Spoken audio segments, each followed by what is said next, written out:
आज इतने दिनों के बाद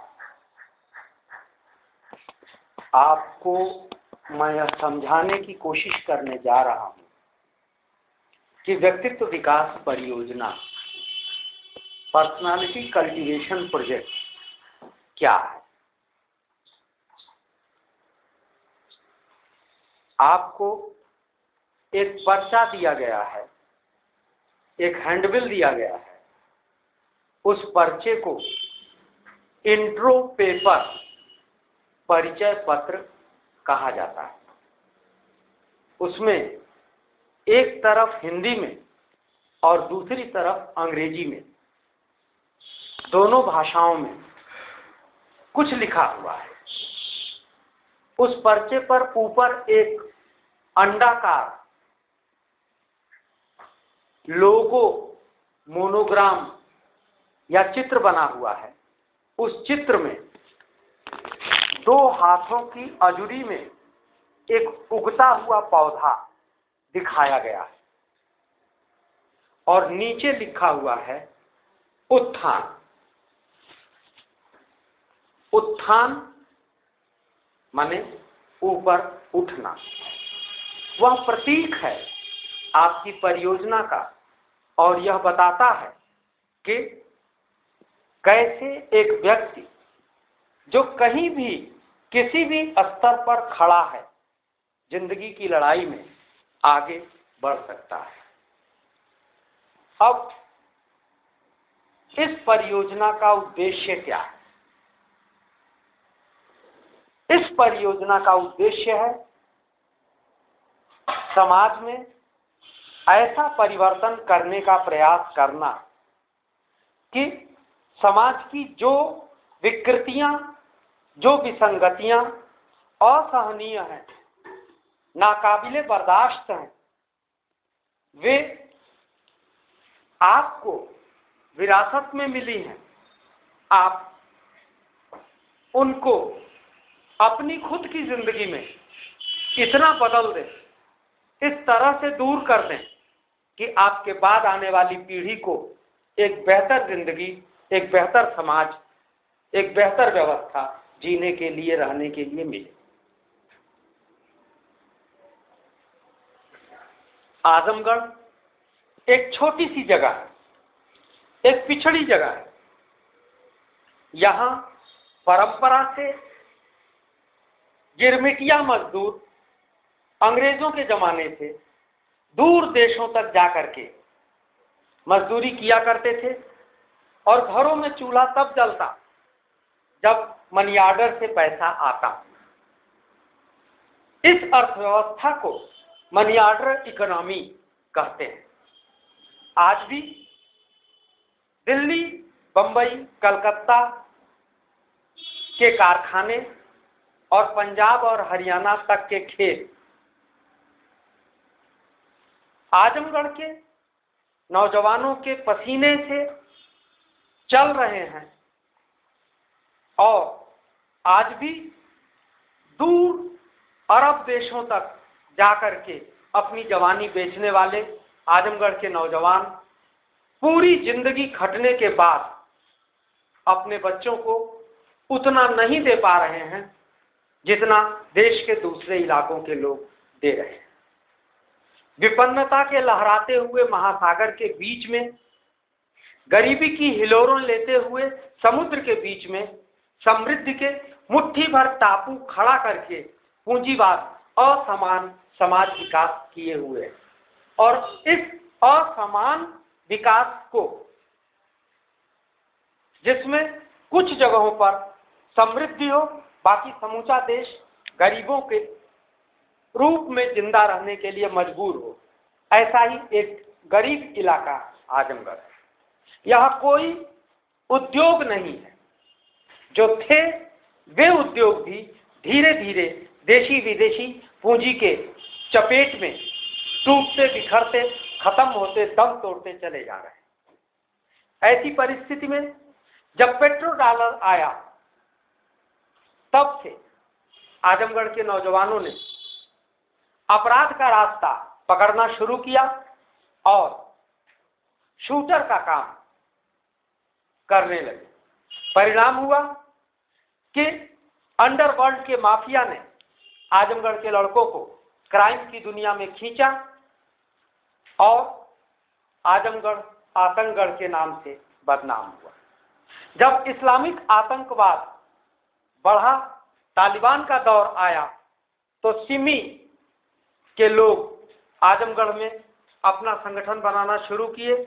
आजमगढ़ से निकलने वाली 5 सड़कों पर, जो आजमगढ़ शहर को इसके ग्रामीण क्षेत्रों से जोड़ती हैं, शहर से 10 किलोमीटर की दूरी पर किले बंद मदरसे बनाए गए, जिनकी ऊंची ऊंची दीवारों के भीतर क्या हो रहा है यह जानने वाले जानते हैं, समझने वाले समझते हैं। अगर वे स्कूल हैं तो उनको किले बंद बनाने की क्या जरूरत है? स्कूल है, आपका स्कूल है, खुला हुआ है, कभी भी कोई भी आए जाए, देखे, समझे, कोई रोक टोक की जरूरत नहीं। लेकिन अंदर किस तरह से जड़ सूत्रता, किस तरह से दिमागी गुलामी भरी जा रही है, उसका परिणाम कभी कभार दिखाई देता है जब आजमगढ़ का कोई लड़का, चाहे वो गुनाहगार हो चाहे वो बेगुनाह हो, आतंकवादी के नाम पर पकड़ा जाता है। एक दौर था जब इस देश में सरस्वती शिशु मंदिर खुल रहे थे और वहां घुसने वाले हर लड़के को जबरदस्ती हिंदू बनाने की कोशिश की जा रही थी। हिंदी, हिंदू, हिंदुस्तान पढ़ाया जा रहा था और ध्वज प्रणाम से लेकर के भगवा झंडा तक की पूरी संस्कृति दी जा रही। बीजेपी दिल्ली की गद्दी तक पहुंची, ग्लोबल विलेज का दौर आया, इंग्लिश मीडियम स्कूलों का दौर आया, सरस्वती शिशु मंदिर टूट गए, लेकिन भगवा आतंकवादी, हिंदूवादी आतंकवादी गुजरात के दंगे के बाद अभी अभी वहां पर नेतृत्व करने वाली एक महिला भूतपूर्व मंत्री और सांसद को अभी अदालत ने सजा दिया है। उसका नाम अखबारों में उछल रहा है। मोदी गिरोह दिल्ली की गद्दी पर कब्जा करने की तैयारी कर रहा है। भगवा आतंकवाद बहुसंख्यक का अल्पसंख्यक के विरुद्ध नफरत का अभियान है और इस अभियान में वैज्ञानिक दृष्टिकोण के साथ खड़े हुए लोग भी बुरी तरह से काटे जाएंगे, इसमें कोई दो मत नहीं है। गणेश शंकर विद्यार्थी दंगे में ही लोगों को बचाते हुए अपना प्राण न्यौछावर किए थे। आजमगढ़ को आतंकगढ़ के कलंक से मुक्त करने का काम आजमगढ़ के नौजवान ही कर सकते हैं और आजमगढ़ के नौजवान तभी कर पाएंगे जब उनके दिमाग में बेहतर से बेहतर पढ़ाई हो। तो व्यक्तित्व विकास परियोजना का पहला उद्देश्य है कि आजमगढ़ में जहां पढ़ाई का माहौल नहीं है, जहां कोचिंग के सहारे ही इंटरमीडिएट और उसके आगे फिजिक्स और केमिस्ट्री जैसे प्रयोगशाला के विषयों को भी किसी तरह से इम्तिहान पास कराने का काम किया जाता है, जहां प्रैक्टिकल का एग्जामिनर प्रैक्टिकल के आधार पर, वाइवा के आधार पर नंबर नहीं देता, कितनी मोटा लिफाफा उसको दिया जा रहा है, कितनी अच्छी दावत उसको दी जा रही है, उसके आधार पर सारा नंबर दे करके जाता है।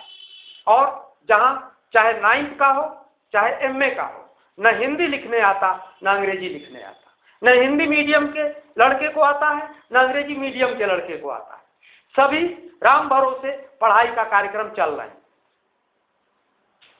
श्योर शॉट सीरीज के नाम पर इम्तिहान पास करने का धंधा हो रहा है।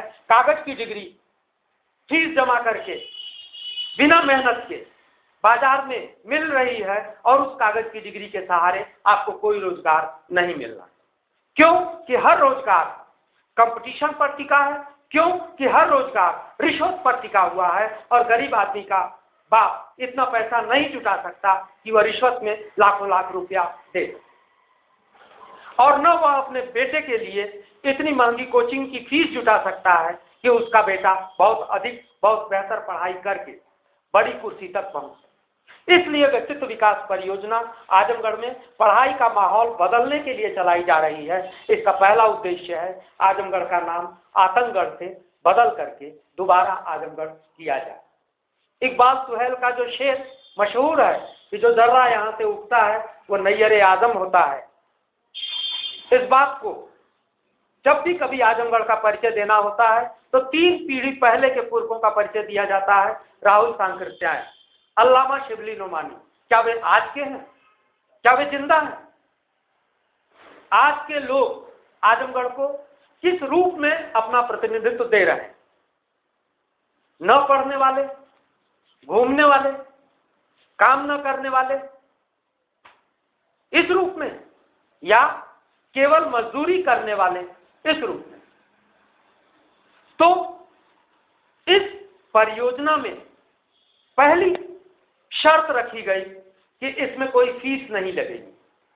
फीस इसलिए नहीं लगेगी कि अमीर आदमी के बेटे के लिए पूरा बाजार फटा हुआ है तरह तरह की रंग बिरंगी दुकानों से, जो तरह तरह की फीस लेकर के तरह तरह की शिक्षा देता है। गरीब आदमी के बेटे के लिए सारे दरवाजे बंद हैं तो कम से कम एक दरवाजा खुला है। यहां गरीब से गरीब आदमी भी आकर के बराबरी के साथ, हक के साथ पढ़ाई कर। दूसरा, इसको पूरे व्यक्तित्व के परिवर्तन से जोड़ा गया है। लेकिन जैसा समाज में भ्रम है कि अगर कोई चीज बिना पैसे की दी जा रही है तो वहां बेगारी हो रही होगी, वहां काम नहीं हो रहा होगा, या फिर कोई फंडिंग एजेंसी होगी, कोई एनजीओ होगा, कोई विश्व बैंक का, कोई भारत सरकार का पैसा आ रहा होगा, उस पैसे के कमीशन के सहारे चोरी करके आपको पढ़ाने का नाटक किया जा रहा होगा।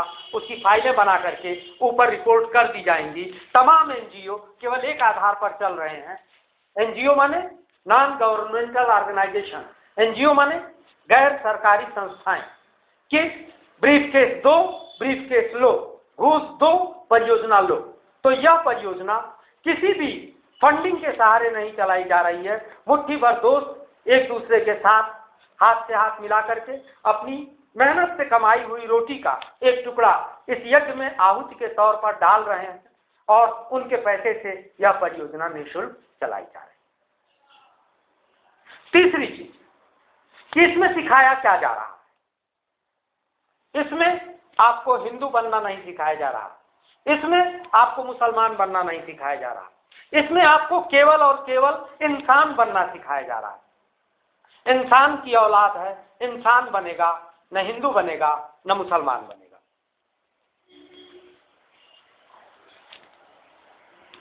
इस परियोजना में आपको इंटरमीडिएट की हिंदी, अंग्रेजी, फिजिक्स और मैथ, इतना कोर्स की चीजें सिखाई जा रही। इसके अलावा 5 चीजें और सिखाई जा रही।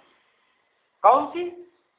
वैज्ञानिक दृष्टिकोण, सामाजिक जागरूकता, अभिव्यक्ति की क्षमता का विस्तार, धारा प्रवाह, हिंदी अंग्रेजी पढ़ना लिखना बोलना समझना, और सबसे बड़ी चीज प्रचंड आत्मविश्वास। ये चीजें जिस व्यक्ति के व्यक्तित्व में बो दी जाएंगी उसकी पीठ में मिट्टी लगाने की औकात धरती पर किसी के अंदर नहीं होगी। जब भी कहीं वह खड़ा होगा वह नंबर 1 पर होगा। वह जहां भी खड़ा होगा कतार उसके पीछे बनना शुरू होगी, उसके आगे कोई रहे ऐसा असंभव। वैज्ञानिक दृष्टिकोण वह दृष्टिकोण है जो आपको क्या, क्यों, कैसे, कब और कहां, इन प्रश्नों का संतोषजनक तर्कपरक उत्तर देता है और आप सहमत होते हैं और संतुष्ट होते हैं, तभी उस बात को मानते हैं। इसके उल्टा परंपरागत दृष्टिकोण वह दृष्टिकोण है जिसमें आप जानने की कोशिश करते हैं, आपको चुप करा दिया जाता है, कहा जाता है कि पुरखों ने कहा था, किताबों में लिखा है, लोग कहते हैं इसलिए मानो। जैसे तुम झूठ बोल रही थी इसीलिए बिजली कट गई। इसका तुरंत प्रतिवाद हुआ कि बिजली कटने और मेरे बोलने का कोई रिश्ता नहीं है। दो दृष्टिकोण टकराए, तुरंत टकराए, और उन दोनों दृष्टिकोणों में वैज्ञानिक दृष्टिकोण का फिर से प्रत्युत्तर देने के लिए अंधविश्वासी दृष्टिकोण के पास कोई तर्क, कोई बात, कोई वाक्य नहीं। दूसरा पॉइंट, सामाजिक जागरूकता।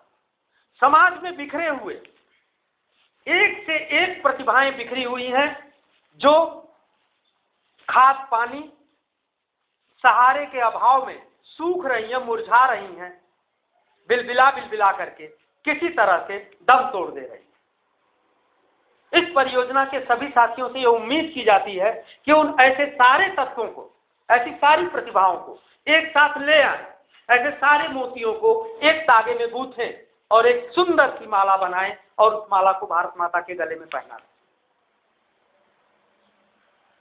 सामाजिक जागरूकता का मतलब है कि समाज में जो कोई भी घटना घट रही है वह आपसे जुड़ी हुई है।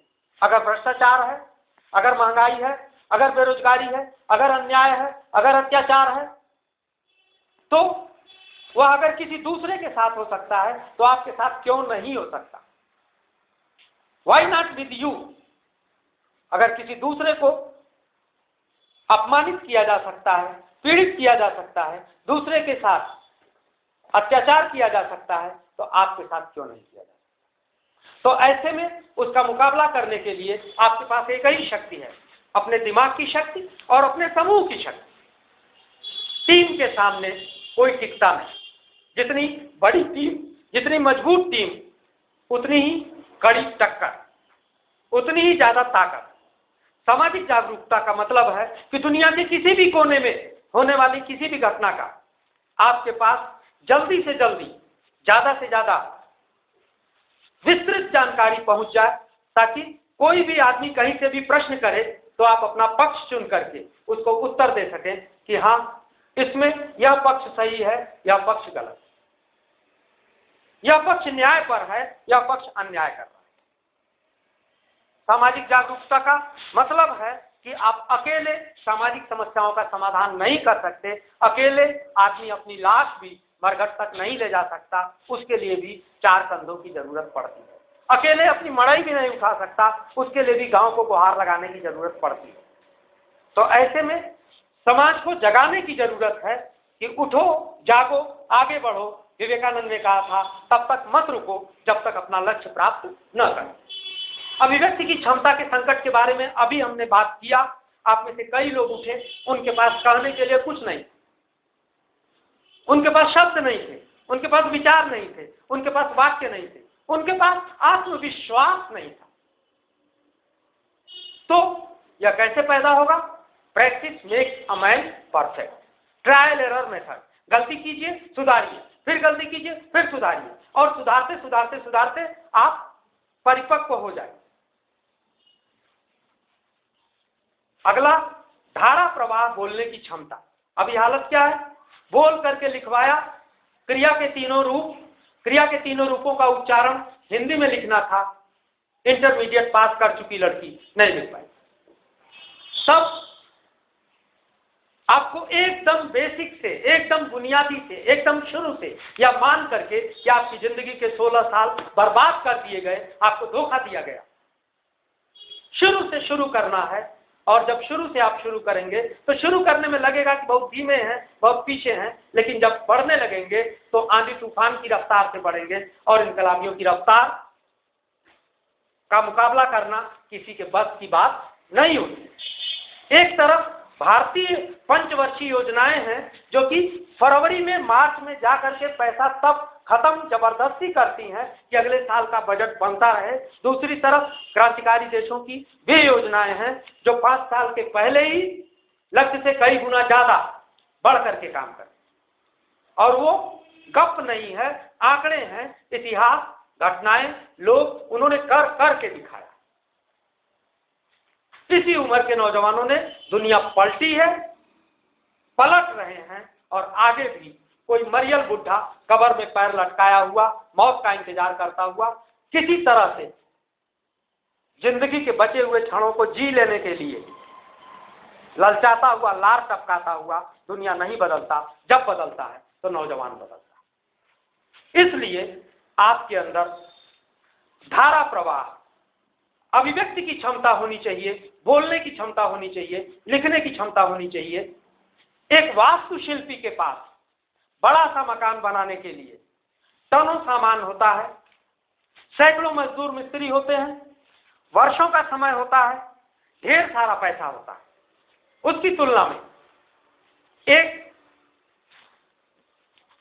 मूर्तिकार के पास एक पत्थर होता है, एक छेनी हथौड़ी होती है, एक मॉडल होता है या एक आइडिया होता है, कम समय होता है, पूरा बना लिया, नाक पर छेनी लगाने जा रहा है, तनिक सी चोट टेढ़ी पड़ गई, पूरी मेहनत डाल।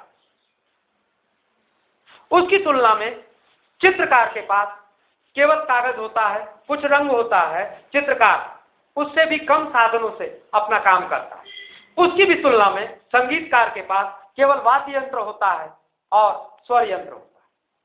और वक्ता की तुलना में लेखक के पास भी कागज और कलम और समय और एकांत होता है, वह जीवन का पुनर्सृजन कर सकता है। आप भी कहते हैं सर बोल तो नहीं सकता, लिख के दे सकता, लेकिन वक्ता के पास केवल और केवल शब्द होते हैं और शब्दों की धार इतनी तीखी होती है कि कहा गया है शब्द ही ब्रह्म है। किसी को अगर आप ताना मार दीजिए तो वो उसको जिंदगी भर चुभता रहेगा, जब तक मर नहीं जाएगा तब तक याद आता है। द्रौपदी ने दुर्योधन को अगर अंधे का बेटा अंधा नहीं कहा होता तो दुर्योधन ने द्रौपदी से प्रतिशोध नहीं लिया। शब्दों की कितनी बड़ी ताकत है, इसको हर वह आदमी जानता है जो किसी टीम का नेतृत्व कर रहा होता है या जिसके मन में किसी टीम का नेतृत्व करने की महत्वाकांक्षा होती है। शब्दों का जादू अद्वितीय जादू है। इतिहास बनाने वाले लोगों ने शब्दों के जादू से ही इतिहास बनाया। एक से बढ़कर के एक वक्ता पूरी धरती पर इतिहास की समूची धारा में पैदा हुए हैं और उन्होंने इतिहास बदल के दिखाया। अब अगली चीज आती है आत्मविश्वास। जब ये चारों गुण आपके अंदर आ जाएंगे तो आपके अंदर अपने ऊपर भरोसा पैदा होगा, सुपर सेल्फ कॉन्फिडेंस, प्रचंड आत्मविश्वास। तब आप कहेंगे कि what a man has done a man can do. अगर कोई दूसरा कर सकता है तो मैं क्यों नहीं कर सकता, और अगर मैं नहीं कर सकता तो क्या फिर मैं आदमी हूं? तब विचार करना पड़ेगा कि मैं गोबर की चोट आदमी नहीं। ऐसी स्थिति में आप निश्चित तौर पर हर वह काम कर सकते हैं जो धरती पर किसी ने किया, और उससे भी बढ़कर वह कर सकते हैं जो आज से पहले कभी किसी ने न किया हो, कुछ नया कर सकते हैं। यह समूचा संक्षेप में व्यक्तित्व विकास परियोजना का परिचय है। अभी इसका ग्रीष्मकालीन प्रशिक्षण शिविर चल रहा है, सुबह 10 बजे से शाम 5 बजे। आपको इसमें सुंदर लिखना, सही उच्चारण करना, बुनियादी अंग्रेजी अनुवाद करना, हिंदी में वक्तव्य देना, व्याख्या करना, निबंध लिखना, कविता लिखना, कहानी लिखना, और सबसे बड़ी बात अपने साथियों के साथ बराबरी और प्यार का, स्नेह और सौजन्य का रिश्ता बनाना, ऊंच नीच का भेद खत्म करके सीढ़ी दर सीढ़ी जातिवाद पर टिके हुए इस समाज में सारी सीढ़ियां तोड़ करके मनुष्य के रूप में जीने की कोशिश करना, यह सिखाया जा रहा है। यह सिखाया जा रहा है कि नौजवान अपने शरीर को थोड़ा तकलीफ दो ताकि एक मजबूत इंसान बनो। सिखाया जा रहा है कि कंप्यूटर की जानकारी से अपने को लैस करो। सिखाया जा रहा है कि कसरत करो, एक स्वस्थ शरीर में एक स्वस्थ दिमाग रहता है। 61 सूत्री कार्यक्रम के बारे में आपको फिर कभी विस्तार में बताया जाएगा। इन 5 सूत्री कार्यक्रम को जब विस्तृत किया गया तो 61 सूत्री कार्यक्रम वाला कि व्यक्तित्व विकास के लिए मुझे भी यह करना ही है। आज की बात इतनी ही। इतने से आपको समझ में आ जाना चाहिए कि व्यक्तित्व विकास परियोजना के बारे में आप अपने मित्रों को क्या बताएं और कैसे उनको जोड़ें। यहां आपको समय का प्रबंधन सिखाया जा रहा है कि नींद के घंटे केवल 6, आपके पास मनोरंजन का काल, आपके पास तैयारी का काल, आपके पास उत्पादन का काल 3 टुकड़ों में टूटा हुआ 24 घंटे का समय है। किसी को प्रकृति ने 23 घंटा नहीं दिया, किसी को 25 घंटा नहीं दिया। जो समय का इस्तेमाल करता है वह आगे बढ़ता है। यूज इट और लूज इट। आप अपनी क्षमता को इस्तेमाल कीजिए, विकसित होगी। नहीं इस्तेमाल कीजिएगा, वहीं पड़ी नहीं रहेगी, सड़ जाएगी, क्षरित हो जाएगी, हवा में खुले पड़े हुए लोहे की तरह उस पर मूर्छा लगेगा, इरोजन होगा, और एक दिन आएगा कि मोटी लोहे की छड़ पतली सीख सी सरिया जैसी होती हुई दिखाई देगी और खत्म हो जाएगी। तो या तो आप आगे बढ़ेंगे या तो आप पीछे हटेंगे, या तो आप नदी की तरह, हरहराती हुई नदी की तरह रास्ते में आने वाले हर अवरोध को तोड़ते, कुचलते, पीसते, उसको बारीक बारीक बालू के कणों में बदलते,